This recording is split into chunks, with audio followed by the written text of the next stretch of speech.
Cake کاٹنا جائز ہے یا نہیں؟ کیسے پوچھ سکتے ہیں آپ؟ کیا آپ دشمن کے بارے میں یہ سوچ سکتے ہیں کہ ان کے یہاں رشتہ کرنا جائز ہے یا نہیں؟ نہیں سوچ سکتے ہیں. یہ آپ کا فارمولا ہے. رب کا فارمولا سنو. رب کہہ رہا ہے یہودی اور نصرانی تمہارے ازلی دشمن ہیں، ان سے باز رہنا. یہ رب کہہ رہا ہے. کیا جھوٹ کہہ رہا ہے اللہ؟ غلط کہہ رہا ہے اللہ؟ تمت کلمت ربک صدقا وعدلا. اللہ کے کلمے، اللہ کی بات صدق اور عدل کی انتہا کا نام ہے. من اصدق من اللہ قیلا. اللہ سے زیادہ سچا کوئی نہیں بول رہا. اور جب وہ کہہ رہا ہے تو یہ حرف آخر سمجھ لو کہ یہودیت کی محفل تمہارے لیے زیبائش گاہ نہیں ہے، وہ عداوت گاہ ہے. عیسائیت کی محفل تمہارے لیے آزمائش گاہ بن سکتی ہے، زینت گاہ نہیں بن سکتی، خوشیاں نہیں دے سکتی، کیونکہ یہ رب کہہ رہا ہے. آپ کا ذہن، آپ کی عقل و شعور، آپ کا فہم و ادراک یہ لمیٹڈ ہے، مخلوق ہے، فنا ہوگی. رب جو کہے گا وہ فنا نہیں ہے، وہ علیم ہے. اس کا علم اصلی ہے جو تم نہیں سمجھ سکتے. تمہاری سمجھ ختم ہو جائے گی. رب کا علم ختم نہیں ہوگا. وہ کہہ رہا ہے نہ عیسائیت کا دھرم تیرے لیے ہے، نہ یہودیت کا دھرم تیرے لیے. وہ رب کہہ رہا ہے. اس لیے آپ کو دور رہنا ہے. رحیم کا پیمانہ سن لیجیے جو غوث کہہ رہے ہیں.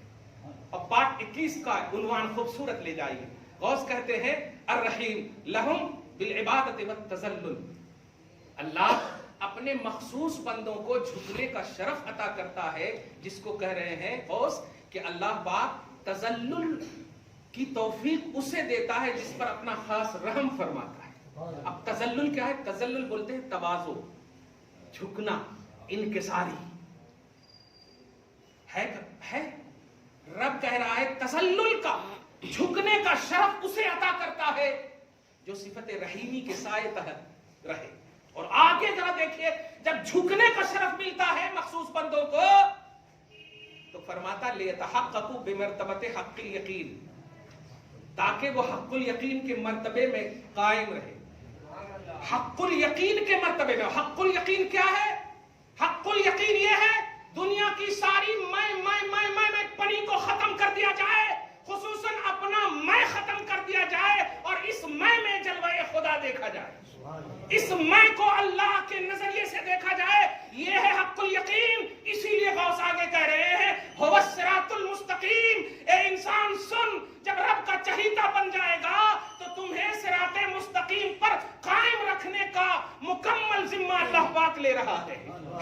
تم دعا کرو گے دیکھا چلا یہ الگ منزل ہے، لیکن اگر ملکہ تمسک بالقرآن میں، صاحب قرآن کے آئینے میں، قلب مصطفیٰ پر اترے ہوئے قرآن کی فکر میں قرآن فہمی کر کے خدا کا مخصوص بندہ بن گئے تو صراط مستقیم پر گامزن رکھنا رب کا کام ہے. تم اپنا کام کرو، صاحب قرآن کے حوالے سے قرآن سمجھو، اسرائیلیت کو چھوڑو، ان تمام باطل عقیدے کو ختم کرو جو عقیدے عیسائیت سے ریلیٹڈ ہے، جو یہودیت سے ریلیٹڈ ہے. دعا ہے اللہ تعالیٰ آپ کو شاد رکھے، آباد رکھے، محبتوں کی دنیا میں آباد رکھے، آپ کو ہم سب کو معاف فرمائے. آمین بجاہ سید المرسلین. وما علینا الا البلاغ المبین. جو سنت نہیں پڑھ سکے سنت پڑھ.